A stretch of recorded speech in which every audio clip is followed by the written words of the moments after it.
ایمان والوں تم پر روزے فرض کیے گئے جیسا کہ تم سے قبلوں پر فرض کیے گئے تھے، لعلکم تتقون تاکہ تمہیں تقوی حاصل ہو جائے۔ روزہ فرض کرنے کا بنیادی مقصد بندوں کو متقی بنانا ہے۔ قرآن مجید میں نے کئی مقامات پر اس سلسلے میں غور کیا تو تمام عبادتوں کے پیچھے تقوی ہی دینا مقصود نظر آ رہا ہے۔ بندہ قربانی جانور ذبح کرتا ہے، اپنا قیمتی سرمایہ لگا کر جانور خریدتا ہے، اس کو پال پوس کے بڑا کرتا ہے، قربانی کے دن کا انتظار کرتا ہے، ذبح کرتا ہے، خرچ کرتا ہے، کھلاتا ہے۔ لیکن اللہ تعالیٰ قرآن میں ارشاد فرماتا ہے لَن يَنَالَ اللَّهَ لُحُومُهَا وَلَا دِمَاؤُهَا وَلَٰكِن يَنَالُهُ التَّقْوَىٰ مِنكُمْ۔ اللہ کی بارگاہ میں جانوروں کے گوشت اور خون نہیں پہنچتے، وَلَٰكِن يَنَالُهُ التَّقْوَىٰ مِنكُمْ، ہاں تمہارا تقویٰ ضرور پہنچتا ہے۔ تو یہاں قربانی کے پیچھے بھی تقوی کو بنیادی طور پر ذکر فرمایا۔ حضرت آدم علیہ السلام کے دو بیٹے حابل اور قابل، ان دونوں میں ایک معاملہ پیش آیا تو دونوں میں حق پر کون ہے یہ ظاہر کرنے کے لیے انہیں کہا گیا کہ قربانی پیش کرو۔ اور اس دور میں قربانی جس کی قبول ہوتی تھی تو آسمان سے ایک آگ آتی اور جس کی قربانی کو آگ جلا دیتی سمجھا جاتا کہ اس کی قربانی قبول ہوگی۔ اذ تأکلہ النار قرآن میں ہے۔ تو حابل کی قربانی قبول ہو گئی۔ اس وقت قابل نے کہا کہ میں تمہیں قتل کر دوں گا، تو اس وقت حابل نے کہا تھا انما یتقبل اللہ من المتقین، کہ اس میں تم مجھ پر برہم کیوں ہو رہے ہو، اللہ تو تقوی والوں ہی کا عمل قبول فرماتا ہے۔ تو یہاں عمل کے قبول کرنے کے لیے بھی تقوی کو ذکر کیا۔ نماز کو آپ لے لیں تو نماز کے لیے پہلی مسجد سرکار ہجرت فرما کر جو آئے اور بنی وہ مسجد قباء ہے، اس کی بھی قرآن میں اللہ نے ذکر کیا، اس کا تو لمسجد اسس علی التقوی من اول یوم احق ان تقوم فیہ۔ وہاں بھی اللہ تعالیٰ نے فرمایا کہ محبوب جس مسجد کی بنیاد تقوی پر رکھی گئی وہی مستحق ہے کہ آپ اس میں قیام کریں، اس میں عبادت کریں۔ تو سجدہ گاہ پہلی مسجد، اس کے لیے بھی تقوی کو بنیادی طور پر ذکر فرمایا تھا۔ اسی طرح سے حج کا فریضہ لے لیں تو الحج اشہر معلومات پوری آئے، اخیر میں جا کر اللہ تعالیٰ نے فرمایا وَتَزَوَّدُوا فَإِنَّ خَيْرَ الزَّادِ التَّقْوَىٰ، کہ اے حج پر جانے والوں توشہ لے لو، سامان سفر لے لو، اور بہترین سامان سفر تقوی ہے۔ تو یہاں حج کا معاملہ ہو، نماز کا معاملہ ہو، قربانی کا معاملہ ہو یا پھر روزے کا معاملہ ہو، اور اس کے علاوہ دیگر عبادات کا معاملہ، ان تمام کے پیچھے ریزن اور مقصد ایک ہی ہے کہ اللہ اپنے بندوں کو متقی بنانا چاہتا ہے۔ اسی لیے آپ دیکھیں کہ اللہ نے فرمایا کہ روزہ اس لیے فرض کیا کہ تم متقی بن جاؤ۔ تو اب روزے سے بندہ متقی کیسے بنتا ہے، تھوڑی سرسری نظر ڈالیں گے۔ ایک بندہ ایسا تھا رمضان سے پہلے جو 8، 9، 10 بجے اٹھتا، لیکن رمضان اور روزے کیا آ گئے اب وہ تہجد کے وقت اٹھ جاتا ہے۔ ایک بندہ پورا دن کھاتا پیتا رہتا ہے، لیکن رمضان اور روزہ کیا آ گیا کہ وہ پورا دن کھانے پینے سے بچا ہوا رہتا ہے۔ اسی طریقے سے ایک بندہ نمازوں کا اور جماعت کا وہ اہتمام نہیں کرتا، لیکن رمضان کا مہینہ کیا آ گیا کہ وہ مسجد میں آ کر کے اذان سنتا ہے، مسجد میں آ کر تلاوت کرتا ہے، مسجد میں نماز کے بعد بھی کچھ دیر بیٹھ کر ذکر و اذکار کر لیتا ہے۔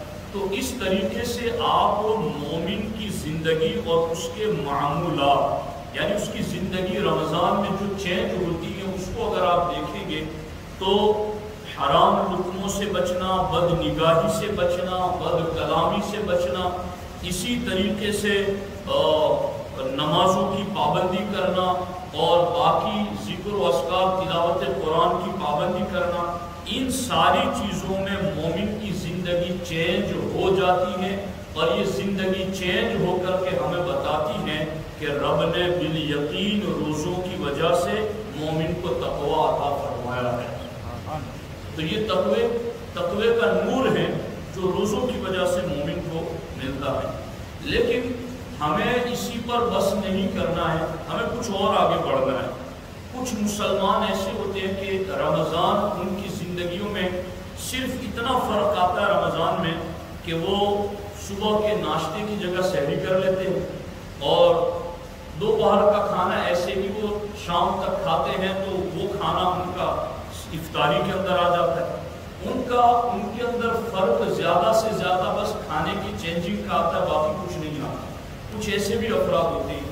تو اللہ تعالیٰ نے روزے ہم پر اس لیے فرض نہیں کیے کہ کھانے کا ٹائم بدل، نہیں، اللہ نے روزے اس لیے فرض کیے ہیں کہ ہم اپنے معمولات زندگی کو یوں بدلیں کہ ہمیں تقوی کا نور مل جائے۔ اب اس سلسلے میں یہ کیسے ممکن ہے؟ قرآن میں کہا گیا کتب علیکم الصیام، صوم۔ یہ صوم کا لغوی معنی کیا ہے؟ روزہ کا صوم ایک عربی لفظ ہے نا، صوم، الصوم، یہ عربی لفظ ہے، اس کا معنی اردو میں روزہ ہے، لیکن الصوم کا لغت اور ڈکشنری کے اعتبار سے عربی میں کیا معنی بنتا ہے؟ تو الصوم کا لغت اور ڈکشنری میں معنی بنتا ہے باز رہنا، اور اس معنی کے اعتبار سے قرآن میں ایک جگہ آیا کہ حضرت مریم نے جب حضرت عیسیٰ علیہ السلام کا ولادت کا مرحلہ تھا تو حضرت مریم نے کہا انی نذرت للرحمن صوما فلن اکلم اليوم انسیا۔ یہاں صوم کا معنی روزہ نہیں، انی نذرت للرحمن صوما، میں نے رحمان کی رضا کے لیے چپ رہنے کا روزہ مانا ہے، چپ رہنے کی نظر مانی۔ تو صومن کا یہاں معنی ہے کلام سے رکنا، تو کلام سے رکنے کو روزہ کہتے ہیں۔ تو روزہ اصل میں کہتے ہیں کسی چیز سے رکنا، باز رہنا، کسی چیز کو چھوڑ دینا۔ تو اب شریعت کی اصطلاح میں صوم کو روزہ کیوں کہتے ہیں؟ اس لیے کہ شریعت کی اصطلاح میں صوم کو روزہ اس لیے کہتے ہیں کہ بندہ مومن صبح صادق سے لے کر غروب آفتاب تک کھانے پینے اور بیوی سے قربت کرنے سے بچا رہتا ہے، دور رہتا ہے عبادت کی نیت سے، اس لیے اس کو روزہ کہتے ہیں۔ تو اب صرف ان تین چیزوں سے نہیں رکنا ہے، بلکہ اور بھی بہت ساری چیزوں سے رکنا ہے۔ کن کن چیزوں سے رکنا ہے؟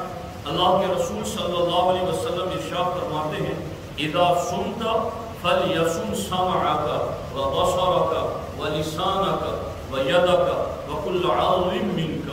اللہ کے رسول علیہ السلام فرماتے ہیں کہ جب تم نے روزہ رکھا ہو تو پھر تمہارا کان بھی روزہ دار ہونا چاہیے، تمہاری آنکھ بھی روزہ دار ہونی چاہیے، تمہاری زبان بھی روزہ دار ہونی چاہیے، اور تمہارا ہاتھ بھی روزہ دار ہونا چاہیے، وَكُلَّ عَضْوٍ مِّنْكَ، بلکہ تمہارا پورا جسم ہی روزہ دار ہونا چاہیے۔ تو کیا مطلب کہ روزہ رکھ کر کے تم نے صبح صادق سے غروب آفتاب تک کھانے پینے اور جماع سے تو اپنے کو دور کر لیا، مگر اپنی نگاہ کو بھی گناہ سے دور کرو، اپنے ہاتھ کو بھی گناہ سے دور کر لو، اپنی زبان کو بھی دور کر لو، اپنے کان کو بھی دور کر لو گناہ سے، پورے وجود کو گناہ سے دور کر لو، تو تمہیں روزے کا کامل فیض مل جائے گا۔ تو یہ ہے، اسی لیے ایک حدیث پاک میں اور بھی آپ کے سامنے عرض کرتا ہوں، ہمارے آقا علیہ السلام نے ارشاد فرمایا اذا کان یوم صوم احدکم، کہ جب تم میں سے کوئی روزے کی حالت میں ہو فلا یرفث ولا یجہل۔ دیکھو دو جملے ہیں، یرفث اور یجہل، دو جملے، مگر وہ کہتے ہیں نا کہ ہمارے آقا کے بعض کلام ایسے جس کو جوامع الکلم کہا جائے، یعنی لفظ تھوڑے مگر معنی پورا سمندر جیسا۔ تو یہ دو لفظوں میں سرکار نے سب کچھ سمیٹ دیا۔ سرکار نے فرمایا جب تم میں سے کوئی روزہ دار ہو فلا یرفث ولا یجہل، فلا یرفث، زبان سے کوئی غلط بات نہ بولے، ولا یجہل، اور وجود سے کوئی غلط کام نہ کرے. اب غور کیجیے، زبان سے غلط بات نہ بولنے میں جھوٹ، غیبت، چغل خوری، بد کلامی، فحش کلمہ سارے آگے. اسی طرح سے برا عمل نہ کرے، غلط کام نہ کرے، اس میں زنا کاری اور بہت سارے دوسرے، چوری، ڈکیتی، سارا کچھ آ گیا اس کے اندر. تو سرکار نے فرمایا کہ جب تم میں سے کوئی روزہ دار ہو تو تمہیں نہ زبان سے غلط بات بولنا ہے، نہ جسم سے کوئی غلط کام کرنا ہے. اب کوئی یہ کہے کہ روزہ رکھوں تو نہ یہ کروں، تو سرکار نے فرمایا ہاں، اگر ایک روزہ بغیر عذر شرعی کے چھوڑ دیا، پوری زندگی بھر بھی کفارے میں رکھے گا تو وہ حق ادا نہیں ہو سکتا. روزہ چھوڑنے والی تو بات ہی نہیں ہے. سرکار نے فرمایا لو یعلم العباد ما فی رمضان لتمنت امتی ان تکون السنۃ کلھا رمضان. اگر میری امت کو پتا چل جائے کہ رمضان میں کیا کچھ اللہ نے رکھا ہے تو وہ تمنا کرتی کہ کاش پورا سال ہی رمضان رہے گا. تو اب کوئی یہ کہے کہ سرکار نے تو اسے کہا ہے کہ جو روزہ رکھے تو پھر وہ زبان کو غلط استعمال نہیں کرے، تو میں تو غلط استعمال سے باز نہیں رہوں گا، تو میں روزہ ہی نہیں رکھتا ہوں. روزہ نہیں رکھے گا تو پھر یہ جرم ہے. روزہ نہ رکھنے والا تو کوئی آپشن ہی نہیں ہے کہ نہیں رکھنا ہے، بلا عذر شرعی اس کی اجازت ہی نہیں ہے. تو روزہ رکھنا ہے اور روزہ رکھ کر کے نہ زبان کو غلط استعمال کرے نہ جسم کو. اب سرکار فرماتے کبھی کبھی ایسا بھی ہوگا کہ چلو تم نے تو پابندی کر لی کہ میں غلط بات نہیں بولوں گا، غلط کام نہیں کروں گا، لیکن کوئی سامنے سے لڑنے کے لیے آیا، بد کلامی کرتے ہوئے آیا، جھگڑنے کے لیے آیا، تو اب کیا کرنا ہے؟ سرکار نے فرمایا فَإِن صَابَهُ أَحَدٌ أَوْ قَاتَلَهُ فَلْيَقُلْ إِنِّي امْرَؤٌ صَائِمٌ إِنِّي امْرَؤٌ صَائِمٌ إِنِّي امْرَؤٌ صَائِمٌ. سرکار نے فرمایا اگر کوئی تمہیں گالی دیتا ہوا آئے یا کوئی تم سے جھگڑنے کے لیے آئے تو تم میرا حکم پر، میرے حکم پر عمل کرتے ہوئے اسے بس اتنا کہہ دو کہ میں نے روزہ رکھا، میں نے روزہ رکھا، میں نے روزہ رکھا. تمہیں اس کے جواب میں بد کلامی نہیں کرنا، تمہیں اس کے جھگڑے کے مقابلے میں جھگڑا نہیں کرنا. کیوں؟ رمضان آیا ہی ہے تمہاری تربیت کرنے کے لیے، تمہیں سکھانے کے لیے کہ تمہیں باقی مہینے کیسے رہنا ہے.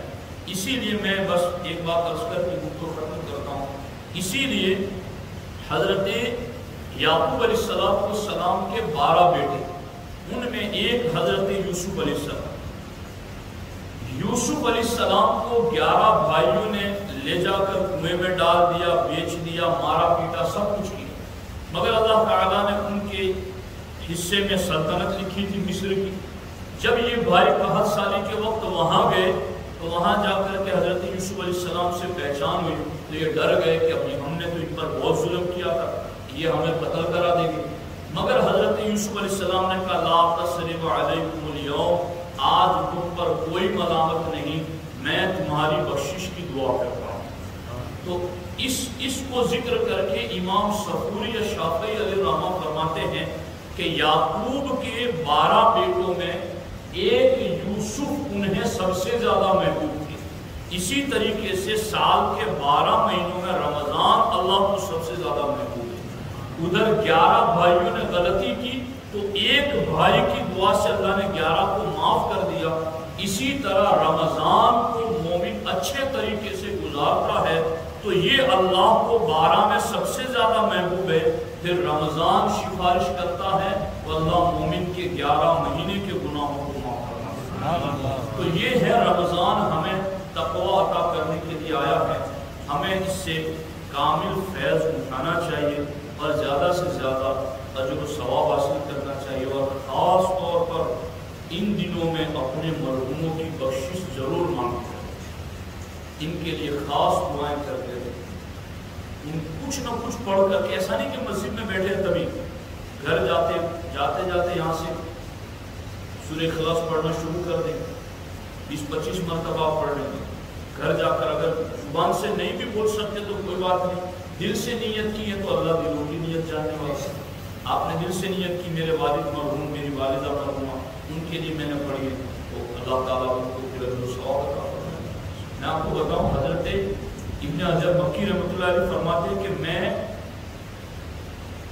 مکہ کے قبرستان میں گیا تو میں نے دیکھا کہ وہاں پورے قبرستان میں مردے یعنی انہوں نے کشف کے عالم میں دیکھا کہ پورے قبرستان کے اندر مردے قبروں میں کچھ جمع کر رہے ہیں، دامن پھیلا کر کے کچھ سمیٹ رہے ہیں۔ علامہ ابن حجر مکی فرماتے ہیں کہ میں نے عالم کشف میں ان سے پوچھا کہ یہ کیا سمیٹ رہے ہو تم لوگ؟ کہا یہ ہم ایصال ثواب بھیجا ہوا سمیٹ رہے ہیں۔ اور کہا کب سے یہ کر رہے ہو؟ کہا 1 سال سے سمیٹ رہے، ختم نہیں ہو رہا ہے۔ کہا یہ کس نے بھیجا اتنا زیادہ؟ کہا 1 مرتبہ ایک مومن اس قبرستان سے گزرا تھا اور 1 مرتبہ اس نے سورہ فاتحہ یا سورہ اخلاص پڑھ کر کے قبر والوں کو ایصال کر دیا تھا۔ 1 سال سے وہ ایصال ثواب جمع کر رہے ہیں، وہ ختم ہی نہیں ہو رہا ہے۔ تو یہ تو پھر رمضان ہے، یہاں تو نفل فرض اتنے رکنا زیادہ، اور پھر اللہ کی رحمتوں کا کوئی شمار ہی نہیں اس میں۔ یہ ایک دن میں 10 لاکھ لوگ جہنم سے آزاد ہوتے رمضان، 10 لاکھ، اور جمعہ کا دن آتا ہے تو ہر گھڑی 10 لاکھ آزاد ہوتے ہیں۔ تو مرحوموں کی بخشش خاص طلب کرنی چاہیے، ان کی دعائیں لگ جاتی ہیں ہمیں۔ یہ ڈھونڈا کرو اپنی بخشش کے اسباب کہ کس طرح میں بخشا جاؤں۔ ادھر سے تم بھیجو گے تو ادھر سے ان کی بھی دعائیں لگے گی ہمیں، اور وہ بہت جلد قبول ہوتی ہے۔ اس لیے مرحوموں کو خاص ان دنوں میں یاد رکھنا چاہیے۔ اللہ تبارک و تعالیٰ قبول فرمائے۔ بسم اللہ الرحمن الرحیم۔ اللہم صلی علی سیدنا و مولانا محمد و آلہ و صحبہ وسلم۔ اللہم ربنا آتنا فی الدنیا حسنہ وفی الآخرۃ حسنہ وقنا عذاب النار۔ اللہم رب اغفر لی ولوالدی وللمؤمنین یوم یقوم الحساب۔ اللہم ربنا اغفر لنا ولإخواننا الذین سبقونا بالایمان۔ اللہم رب اغفر وارحم وانت خیر الراحمین۔ ان اللہ